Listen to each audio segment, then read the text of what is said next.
ជំរាបសួរបងប្អូនទាំងអស់គ្នាថ្ងៃនេះយើងទាំងអស់គ្នាជួបជុំគ្នាម្ដងទៀត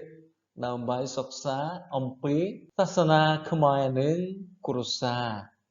អត្តមុនយើងទាំងអស់គ្នាបានសិក្សាជាមួយគ្នាអំពីទស្សនាសកលខ្មែរបាទទស្សនាសកលមកពីណាមកពីព្រះដែលមនុស្សកាន់ដូច្នេះហើយថ្ងៃនេះយើងទាំងអស់គ្នាសិក្សាជាមួយគ្នាអំពីទស្សនាសកលខ្មែរមកពីសាសនាហើយនឹងយើងទាំងអស់គ្នាតាពីគ្រួសារយើងទាំងអស់គ្នាឲ្យមានទស្សនាសកលត្រឹមត្រូវដើម្បីឲ្យយើងទាំងអស់គ្នាមានសុភមង្គលពិតខ្ញុំចង់សួរមួយតើប្រជាជនខ្មែរមានសាសនាអ្វីមានជាសាសនាអ្វីបងប្អូនទាំងអស់គ្នាឆ្លើយថាពុទ្ធសាសនាប៉ុន្តែ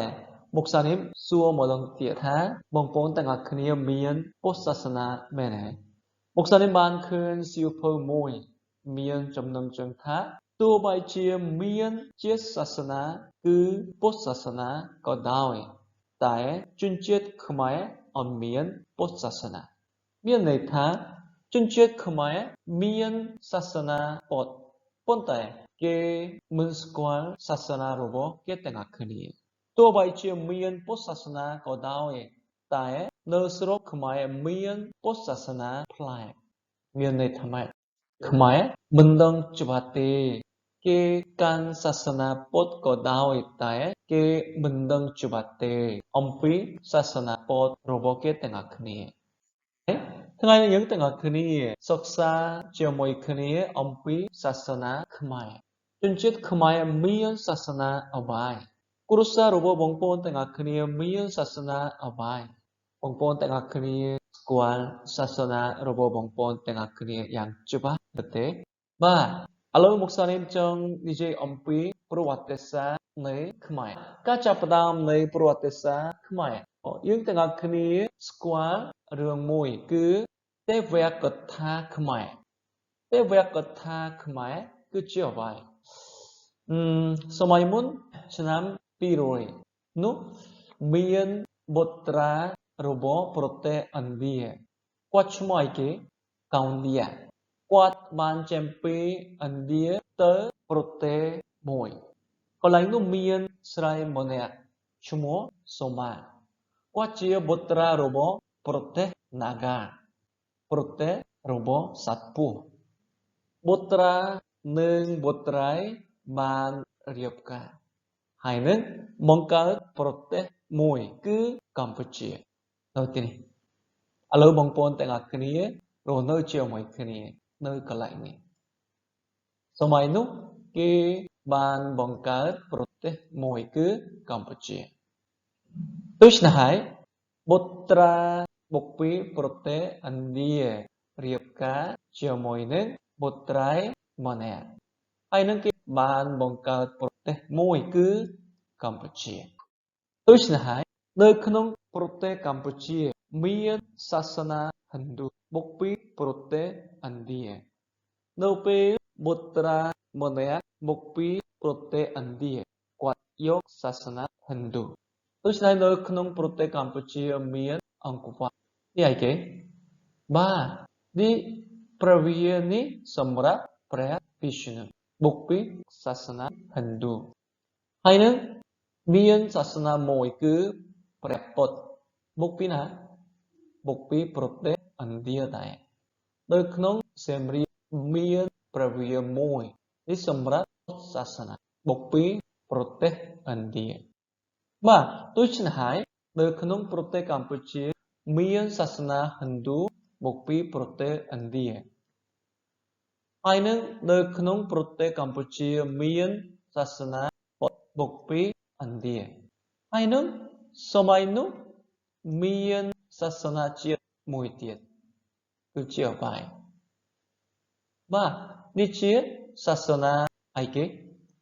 បាទសាសនាកុលសម្ព័ន្ធនៅក្នុងប្រទេសកម្ពុជាគេមានពហុតនិយមគេមានសុភតនិយមដែរបាទបងប្អូនទាំងអស់គ្នាស្គាល់រូបព្រះទាំងនេះនេះជាសាសនារបស់កម្ពុជា នៅពេលដែលបានបង្កើតប្រទេសកម្ពុជានោះមានសាសនាហិណ្ឌូព្រះពុទ្ធនិងសាសនាជាតិគឺជាអ្វីគឺសាសនាកុលសម្ព័ន្ធដូច្នេះហើយមុខសានិមចង់សួរមួយទៀតតើប្រជាជនខ្មែរមានសាសនាអ្វីសាសនាជាតិខ្មែរគឺជាអ្វីព្រះពុទ្ធមែនទេមិនមែនទេទោះបីជាជនជាតិខ្មែរកាន់ពុទ្ធសាសនាក៏ដោយតែគេទាំងអស់គ្នាអត់មានពុទ្ធសាសនាដ៏ពិតទេដោយសារនៅក្នុងប្រទេសកម្ពុជាមានសាសនាហិណ្ឌូសាសនាពុទ្ធនិងសាសនាកុលសម្ព័ន្ធទាំង3បានចូលគ្នាដូច្នេះហើយនៅក្នុងប្រទេសកម្ពុជាបានមានសាសនាថ្មីបាទបើបងប្អូនទាំងអស់គ្នាចង់ដឹងអំពីសាសនាខ្មែរនោះយើងទាំងអស់គ្នាទ្រង់តែស្គាល់ប្រទេសឥណ្ឌាប្រសិនបើបងប្អូនទាំងអស់គ្នាស្គាល់ប្រទេសឥណ្ឌានោះបងប្អូនទាំងអស់គ្នានឹងស្គាល់សាសនាកម្ពុជាដោយសារសាសនាហិណ្ឌូបុកពីណាបុកពីឥណ្ឌាសាសនាពុទ្ធបុកពីណាបុកពីឥណ្ឌាដូច្នេះហើយប្រទេសកម្ពុជាមានសាសនាបុកពីឥណ្ឌាបើបងប្អូនទាំងអស់គ្នាចង់ស្គាល់សាសនាខ្មែរពិតនោះបងប្អូនទាំងអស់គ្នាទ្រង់តែស្គាល់ប្រទេសឥណ្ឌាឥឡូវមុខសានីមនឹងពន្យល់អំពីប្រទេសឥណ្ឌាម្ដងទៀតពីស៊ីឆ្នាំ1500មុនគ្រិស្តសករាជឆ្នាំ1500មានសាសនាមួយនៅក្នុងប្រទេសឥណ្ឌាគឺជាសាសនាព្រះអេស្វរៈព្រះប្រាហ្មណ៍បាទនេះព្រះដែលគ្រប់គ្រងធម្មជាតិគេគិតថាព្រះដ៏មានអធិពលបំផុតបាទនៅក្នុងប្រទេសឥណ្ឌានោះមានសាសនាព្រះអេស្វរៈសាសនាព្រះអេស្វរៈពីស៊ីឆ្នាំ1500សាសនាព្រះអេស្វរៈគេគិតថាព្រះធំបំផុតហើយនឹងសាសនានោះគិតថាព្រះជាច្រើនដែលគ្រប់គ្រងធម្មជាតិហើយនឹងគេជឿថាមានការចាប់ជាតិមានព្រះសង្ឃជាឋានៈខ្ពស់បំផុតនៅក្នុងសង្គមនិងនៅក្នុងប្រទេសឥណ្ឌាព្រះសង្ឃធ្វើឲ្យមនុស្សទៅជួបព្រះដូច្នេះហើយសម័យនោះមានឋានៈខ្ពស់បំផុតនៅក្នុងប្រទេសរបស់គេអានព្រះបន្ទូលកាន់រ៉ូមចំពុក1ខ19និង20នៅទីនោះមានមនុស្សជាច្រើនគេអាចស្គាល់ព្រះប៉ុន្តែមិនមែនជាគេស្គាល់អំពីព្រះដ៏ពិតទេពួកគេគិតថារបស់សពសារពើទាំងអស់គឺជាព្រះដូច្នេះហើយគេរៀបចំឲ្យគេរូបព្រះរូបសំណាកបុកពីធម្មជាតិដូច្នេះហើយ BC ឆ្នាំ1500នោះគេទាំងអស់គ្នាជឿអំពីព្រះប៉ុន្តែមិនមែនជាគេស្គាល់ព្រះដ៏ពិតសម័យនោះមានឋានៈនៅក្នុងសង្គមនិងប្រទេសឥណ្ឌាឋានៈខ្ពស់បំផុតគឺប្រាហ្មណ៍បាទគេព្រះសង្ឃមានទំនាក់ទំនងជាមួយនឹងព្រះទី2ក្សត្រាទាហានសាយទី3បៃសាទី4សុត្រាបាទទី5បាទនេះមិនមែនជាមនុស្សគេទាំងអស់គ្នាគិតថានេះដូចជាសត្វអមមានតម្លៃសម័យនោះប្រទេសឥណ្ឌាបានបង្កើតសាសនាព្រះអេស្វរៈពីស៊ីឆ្នាំ1500ហើយនឹង1000ក្រោយមានព្រះពុទ្ធ គ្រិស្តសករាជឆ្នាំ500មានកំណើតនៃព្រះពុទ្ធគេហៅថាកុតមសិទ្ធត្ថៈជនជាតិខ្មែរហៅថាសមណគមតមនៅក្នុងប្រទេសឥណ្ឌាមានសាសនាដែលមានព្រះអេស្វរៈគេហៅថាប្រាហ្មណ៍រយៈពេល1000ឆ្នាំ1000ឆ្នាំក្រោយមានសាសនាមួយមានព្រះពុទ្ធពីស៊ីឆ្នាំ568សមណគមតមបានកើតមកហើយណៃនេះគេហៅថាព្រះពុទ្ធបាទនេះជាប្រវត្តិសាស្ត្រនៃយើងទាំងអស់គ្នានេះជាប្រវត្តិសាស្ត្រនៃមនុស្សលោកនៅពេលដែលប្រទេសឥណ្ឌាបានបង្កើតសាសនារបស់គេមានព្រះអេស្វរៈនេះពីស៊ីឆ្នាំ1500ទីសម័យនេះមានរឿងអ្វីមានរឿងលោកម៉ូសេនៅក្នុងព្រះគម្ពីរអេកុម៉ូណែលហើយនឹង1000ឆ្នាំក្រោយមានព្រះពុទ្ធកើតមកផែនដីនេះសម័យនោះមានរឿងមួយគឺឆ្លើយអ៊ីស្រាអែលចេញពីបាបេឡុនទៅដល់អ៊ីស្រាអែលវិញនៅទីនេះពីស៊ីអេឌីព្រះយេស៊ូវបានយាងមកផែនដីនេះហើយនឹងឆ្នាំ200នេះឯគេបាទមុខសានេះបានពន្យល់អំពីទេវកថាខ្មែរឆ្នាំ200គេបានបង្កើតប្រទេសកម្ពុជាហើយនឹង1000ឆ្នាំក្រោយជនជាតិខ្មែរបានបង្កើតអីគេអង្គរវត្តគេសាងសង់ព្រះវិហារនៅក្នុងពិភពលោកសម័យនេះមានរឿងធំគឺជាអ្វីគឺ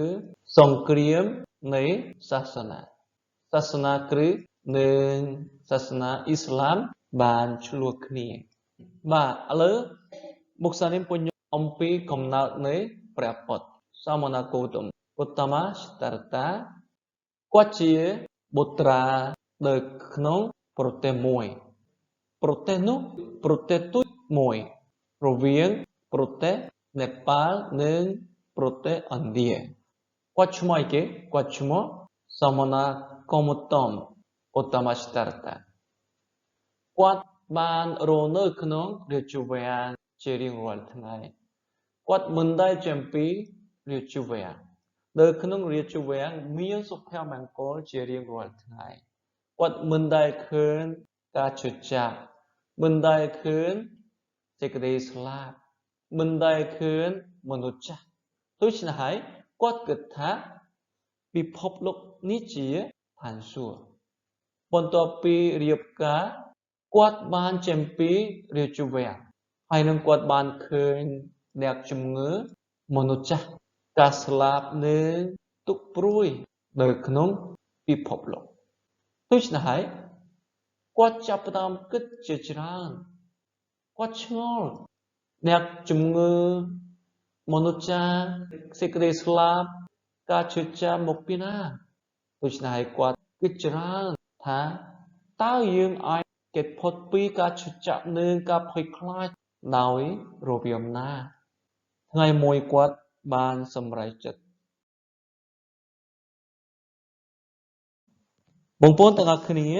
គិតថាសេចក្តីភ័យខ្លាចមកពីណា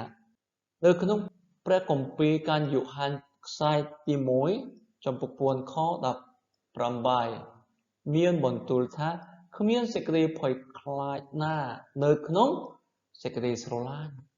ធ្វើឲ្យយើងទាំងអស់គ្នាចេញពីសេចក្តីភ័យខ្លាចសេចក្តីភ័យខ្លាចតែងជាប់មានសេចក្តីធានាបាទខាងគ្រីស្ទានយើងទាំងអស់គ្នាដែលជឿលើព្រះយេស៊ូវយើងទាំងអស់គ្នាមានសេចក្តីស្រឡាញ់មកពីព្រះយេស៊ូវកំពុងស្រឡាញ់យើងទាំងអស់គ្នាដូច្នេះហើយយើងទាំងអស់គ្នាអត់ភ័យខ្លាចទោះបីជាអារក្សសតាំងលវងយើងទាំងអស់គ្នា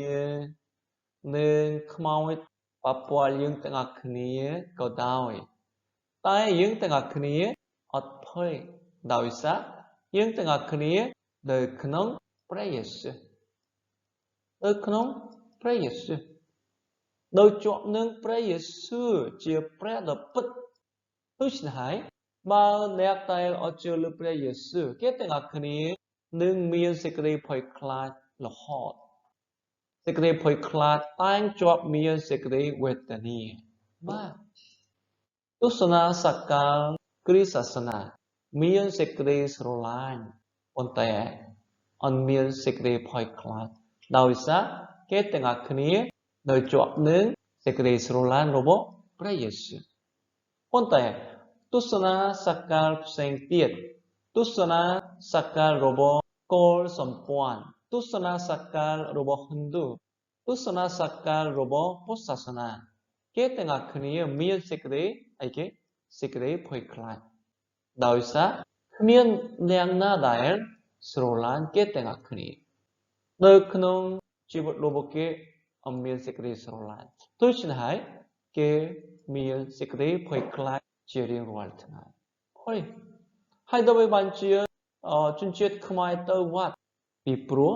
គេមានសេចក្តីភ័យខ្លាចហើយដើម្បីបានជាគ្រីស្ទបរិស័ទដែលជឿលើព្រះយេស៊ូវទៅព្រះវិហារពីព្រោះគេទាំងអស់គ្នាស្រឡាញ់ព្រះយេស៊ូវដែលស្រឡាញ់គេទាំងអស់គ្នានៅក្នុងព្រះវិហាររបស់ព្រះយេស៊ូវមានសេចក្តីស្រឡាញ់ដូច្នេះហើយអ្នកដែលមានទស្សនាសកលគ្រីស្ទសាសនាទៅព្រះវិហារដោយសារ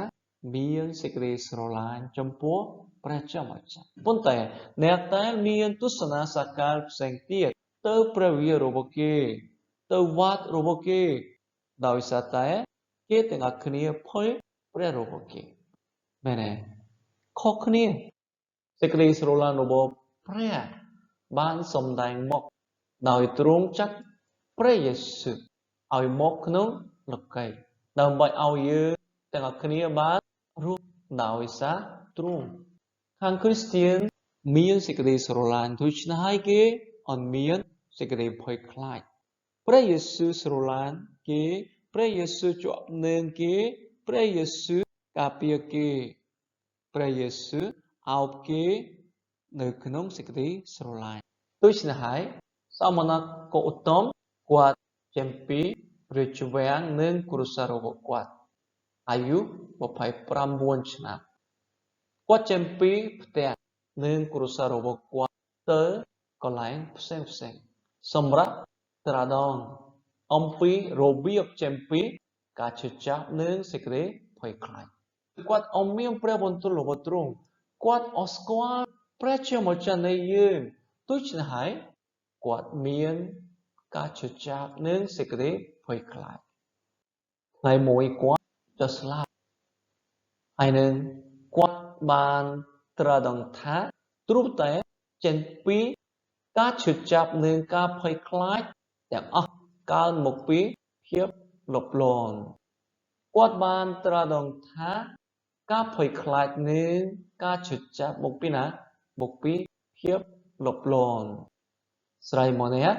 រៀបចំបបរទឹកតកឲ្យគាត់ដូច្នេះហើយគាត់បានមានកម្លាំងហើយនឹងគាត់ចាប់ផ្ដើមបង្រៀនអំពីទិសដៅរបស់គាត់គេហៅថាធម៌ដល់ពេលគាត់ត្រាស់ដឹងនោះគាត់បានបង្រៀនថាបើគាត់បានត្រាស់ដឹងហើយដោយខ្លួនឯងបន្ទាប់មកគាត់បានប្រមូលកូនសិស្សរបស់គាត់ហើយនឹងគាត់បានបង្រៀនថាខ្ញុំត្រាស់ដឹងរួចហើយទី1កុំធ្វើរូបព្រះដោយសារនៅក្នុងពិភពលោកអត់មានព្រះទេហើយនឹងយកឋានៈចេញពីមនុស្សទាំងអស់គ្នាមនុស្សទាំងអស់គ្នាមានភាពស្មើគ្នាអត់មានឋានៈខ្ពស់ឬឋានៈទាបទេហើយនឹងបបំចោលអីគេការលប់លន់ដោយខ្លួនឯងហើយនឹងគាត់បង្រៀនថានៅក្នុងពិភពលោកគ្មានព្រះជួយយើងទាំងអស់គ្នាទេ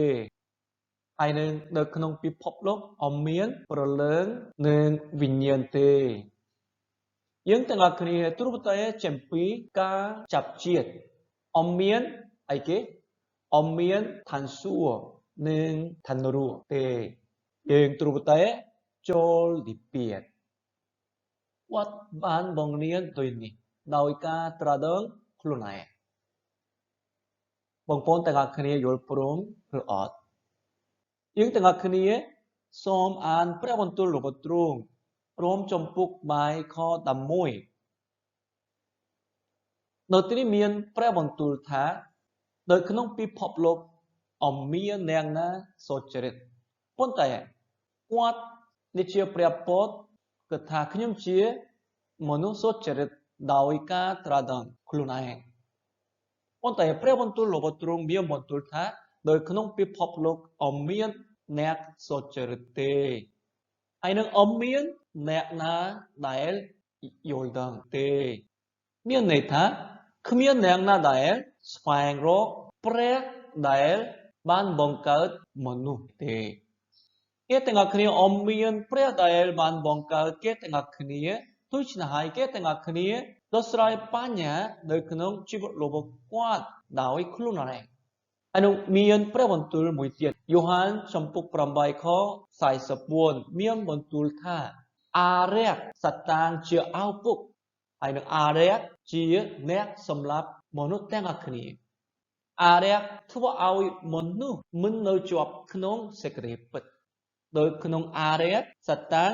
គ្មានសេចក្តីពិតនៅក្នុងវាទេអារក្សជានោះណាអារក្សជាឪពុកជាអ្នកកំពត់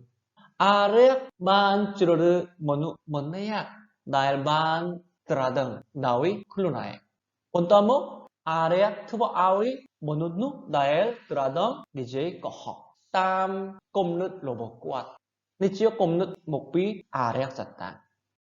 កាឡាទីចំពុក5ខ16មានបន្ទូលមួយទៀតចងដើរក្នុងព្រះវិញ្ញាណនោះអ្នករាល់គ្នានឹងមិនបំពេញសេចក្តីពឹងប្រាថ្នាគឺជាអ្វីភាពរំលងខាងសាយឈាមព្រះពោតចង់បំពងចោលភាពលប់លន់ដូច្នេះហើយគាត់ជារោគរបៀបដែលបំពងចោលភាពលប់លន់ប៉ុន្តែព្រះជាម្ចាស់មានបន្ទូលថាបើយើងទាំងអស់គ្នាអត់ដើរក្នុងព្រះវិញ្ញាណនោះយើងទាំងអស់គ្នា